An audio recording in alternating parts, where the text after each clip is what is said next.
Alignés derrière leur drapeau, ces soldats ukrainiens désarmés n'ont que leur hymne national pour défier les militaires russes qui ont pris position sur leur propre base.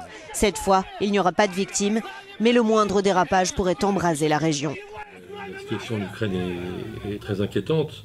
Du point de vue de Poutine, on comprend très bien la logique.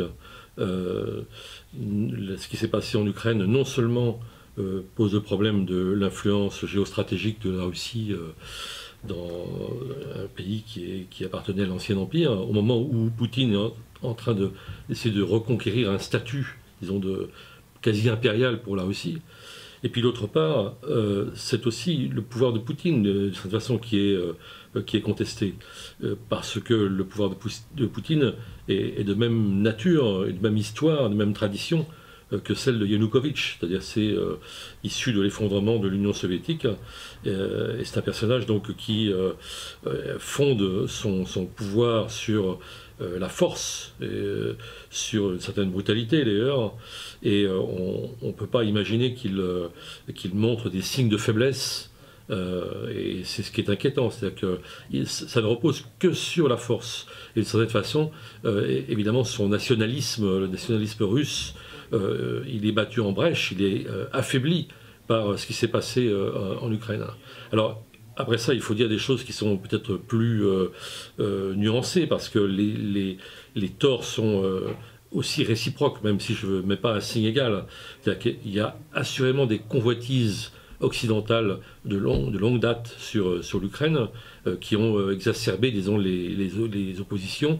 En 2006, Bush avait fait des manœuvres militaires en Crimée, et donc il avait vraiment donné concrètement, disons, l'idée que l'OTAN allait s'installer en Crimée, et on voit cette idée ressurgir aujourd'hui dans la propagande de Poutine, et c'est pas complètement infondé. Donc tout ça existe, tout ça cohabite, ce qui donne une grande complexité à ce conflit. Il faut dire aussi que la Crimée a un statut à part, elle est quand même plus russe qu'ukrainienne, en dépit du fait qu'elle a été rattachée administrativement à l'Ukraine en 1954. La population est à 60% russe, et il y a la base maritime de Sébastopol. Donc d'une certaine façon, on peut dire que en envahissant la Crimée, ce qui est intolérable du point de vue du droit international, Poutine a un peu enfoncé une porte ouverte, et si ça lui permet de sauver la face, c'est-à-dire précisément de conforter l'idée qu'il se fait du pouvoir et qu'on en reste là, il y aura moindre mal. Si en revanche, effectivement, c'est le début d'un processus où il va instrumentaliser la peur des Ukrainiens qui sont basés à l'est de l'Ukraine et qui, eux, sont aussi russophones, alors là, on peut entrer dans un engrenage redoutable qui peut conduire à Kiev et qui peut conduire à des représailles européennes et à un affrontement, en tout cas économique, extrêmement grave. Le leader du front de gauche ne cesse de s'en prendre aux putschistes, dit-il, qui ont fait tomber le président Youshenko. Lui qui dénonce le pouvoir putschiste aventurier à Kiev, qui considère que tout ça est bien dangereux, mais surtout à cause de l'extrême droite qui a noyauté le mouvement. Moi, je ne partage pas du tout ni l'analyse, ni surtout le vocabulaire d'ailleurs de Mélenchon en cette affaire. Je pense qu'il a repris les termes mêmes de Poutine. C'est pas un putsch ce qui s'est passé. C'est un autocrate qui a été chassé du pouvoir en Ukraine, qui avait tiré sur la foule. Alors bien sûr, effectivement, dans le mouvement ukrainien, il y a des courants qui sont fascisants, comme Svoboda, etc. Mais dans tous les mouvements, les grands mouvements de foule, les grands mouvements révolutionnaires, il y a ce genre de courant. Et plus la répression est dure, plus le dictateur ou l'autocrate tire sur la foule, plus il renforce, évidemment, ces gens qui sont très déterminés, voire fanatisés.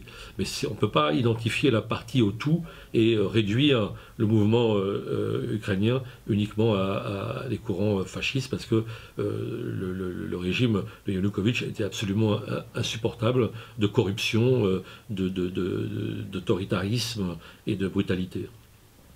Alors, le journal est par ailleurs consacré, remarquez, on pourrait presque dire que Poutine, c'est une assez belle illustration du machisme aussi, mais le journal est un journal un peu spécial, puisqu'on a voulu donner la parole à des femmes. On le fait chaque semaine, parce qu'on a une rédaction qui est quand même assez fortement féminisée, mais là, à des femmes qui sont extérieures à la rédaction. Et on a fait un dossier alors avec nos journalistes habituels sur le masculinisme, qui est ce courant qui est en train de prendre de l'essor, qui nous vient du Canada à l'origine, etc., et qui, une sorte d'antiféminisme qui est assez manipulatoire et qui en fait est un retour à l'ordre moral qui est lié au courant mariage pour tous, etc. On retrouve là-dedans des gens proches de Zemmour, etc., etc. Donc tout ça n'est pas très très reluisant, et surtout il y a une manipulation de l'opinion autour de ça qu'on démonte assez précisément dans ce dossier. Et par ailleurs, on a donné la parole à plusieurs femmes qui sont des signatures extérieures au journal, et en particulier Rokhaya Diallo, cette militante associative qui propose cette semaine un très joli édito en ouverture de Politis.